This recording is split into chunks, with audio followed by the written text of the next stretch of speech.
Baay'een keessan YouTube keessan irraatii yeroo viidiyoo isiniin barbaachifne tokko deletii gochuu jettanii profaayilii ma keessan jara normaalii madhaxxaniiti kan isin deletii gootanii kuni immoo jechuudha viidiyoo keessan guutummaa guutuutti deletii gochuu hin danda'u jechuudha. Viidiyoon tokko kiroomii keessan jechuudha kan inni deletii ta'u jechuudha YouTube irraa.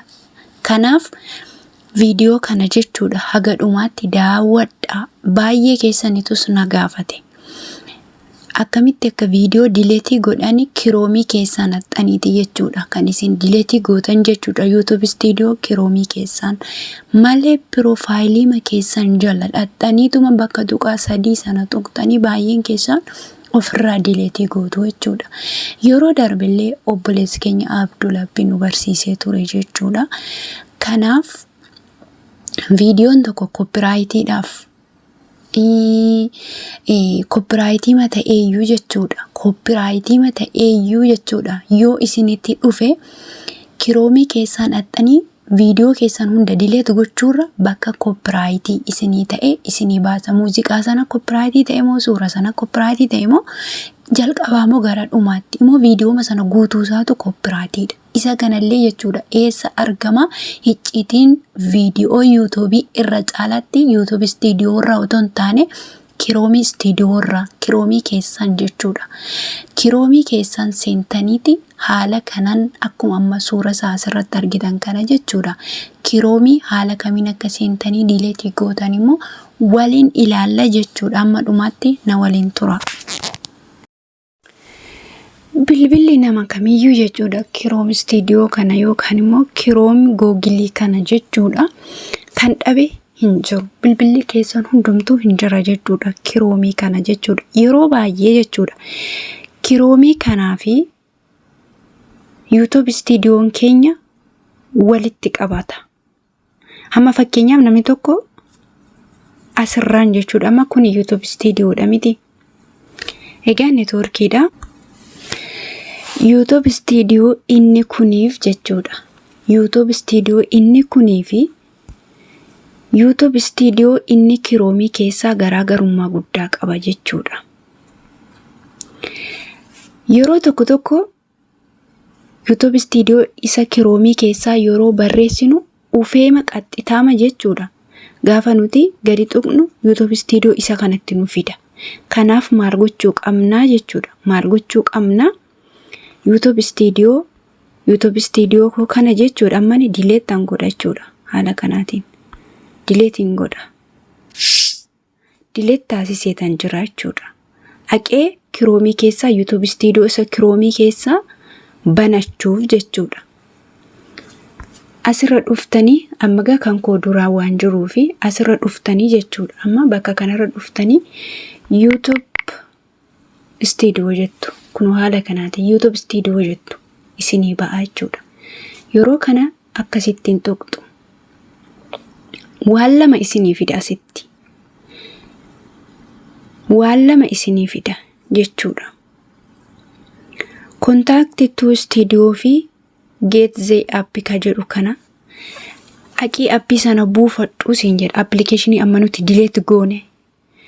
Isa kana buufattan jennaan studio ma isa normaalii silaatti isin baasachuudha. Isa kana dhiistanii maal gootu as dhuftanii ishee kana xuxxanii haala kanaatiin seentuu jechuudha. Haala kanaatiin kiroom studio keessa seentuu jechuudha. Amma haala kanaatiin nu baasee jira. Viidiyoo keenya sanuti YouTube irraa qabnu hunda asiin nu fidee jira jechuudha. Amma viidiyoo kana namoota na gaafataniif hojjedha warra beekaniif otoo hin taane. Haala kanaatiin amma ga'anii viidiyoon barbaanne tokko dileet gochuu yoo nan barbaade kunoo jechuudha. Mallattoo ishee kana jechuudha nan tuqa haala kanaatiin. Haala kanaatiin yeroon ani tuqu viidiyoon ani YouTube irraa qabu hundisa haala kanaatiin daraddaramee naa dhufa jechuudha. Isinii galee miti? Amma fakkeenyan isinii fudhadha. Fakkeenyaaf viidiyoo keessan kan hin barbaanne beektu isin asirraati. hunda isinii dhufa waanta ta'eef jechuudha. Yoo akka tasaa hunda isinii fiduu dide maal gootu beektu? Kunoo bakka kana tuqxu. Bakka kana haala kanaatiin yeroo tuqxanii viidiyoo keessan kan hafe isinii baasaa jechuudha. Ishee kana yeroo akkasitti haatanii ishee kunoo xiyya as galagaltuuf achi galagaltu kana tuquu hin dagatinaa yoo viidiyoo isinii baasuu dide hunda jechuudha. Ishee garanaas ta'u ishee garasiis yeroo xunnu viidiyoo keenya hunda nuu baasaa jechuudha.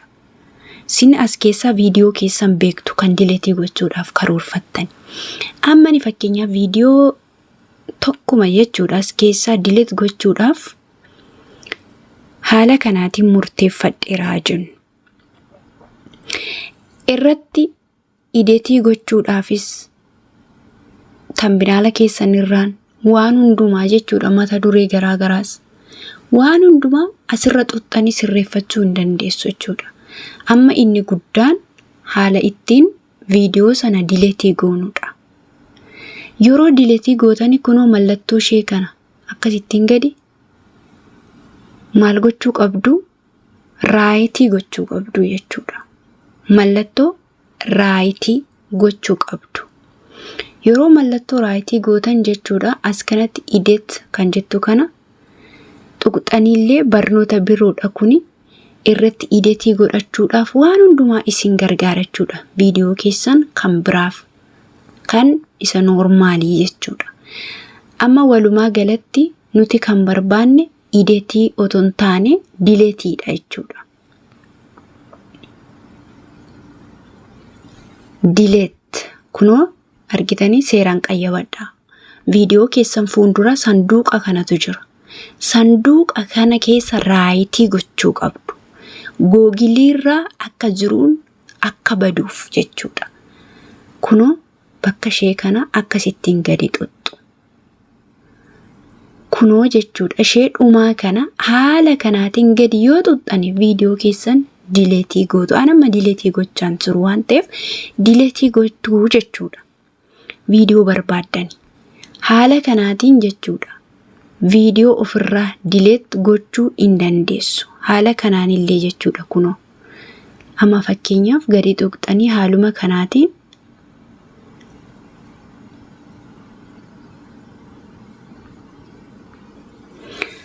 haala kanaatiin illee bakka barreeffama sana yeroo gadi xuxxanii tuqaa 3 isinii fiddi jechuudha. Tuqaa 3 akkasittiin gadi yoo xuxxanii kunoo diletii ishee dhumaa kana xuxxanii ofirraa dilet gochuu dandeessu jechuudha. Viidiyoo hin barbaanne haala kanaatiin wal faana raayit gootanii diletii gochuu hin dandeessu jechuudha. Haala kanaatiin wal faanarra bakka kanaa dhuftanii akkasitti dilet gochuu hin dandeessu jechuudha. Kanaaf yeroo hundumaa YouTube Studio jechuudha. YouTube Studio isa karaa kanaa fayyadama. Isa karaa kanaa fayyadama yeroo diletii gochuudhaaf viidiyoo keessan karoorfattan jechuudha. Erga wanta kana diletii ofirraa gootanii deebitanii immoo YouTube Studio isa tokko banachuu hin dandeessu. Play Store irra galtanii jechuudha. Play Store irra galtanii haala kanaatiin YouTube Studio jettanii deebitanii jechuudha. Install gootanii banachuu dandeessu jechuudha. YouTube Studio keessan isa duraatmatti isin deebisa jechuudha. Deebiseetuma qoya amma waliin seenna. Gadi buusaa jira waan ta'eef isinitti tura. Kunoo amma open ishee jettu kana haala kanaatiin jechuudha. Yeroo naabanu akkaawuntii isin filachiisa jechuudha. Akkaawuntii qabdan irraati jechuudha. Yeroo mul'ata bira deemna wanta ta'eef kunoo laala. YouTube Studio kotti na deebisee jechuudha. Garuu jechuudha. Yeroo tokko bilbilli tokko YouTube Studio irras otuma jiru kiroomii keessan nu seensisa. Yeroo tokko immoo kiroomii keessan deemnee an'ee YouTube Studio yeroo jennee barreessinu qaxxituma fidee isa kanatti nu deebisa jechuudha. Kanaaf kan nuti YouTube Studio keenya isa kana dilet goone kiroomii irraan dhanuuf jechuudha. Haala kanaatiin ofirraa diletii gochuu dandeessu jechuudha. Viidiyoo kamiyyuu haala kanaatiin isinii galee itti fayyadama. Gaaffii qabdu yoo ta'es immoo komentii jalatti naaf qoodaa isiniin jedha. Ulfaadhaa galatoomaa.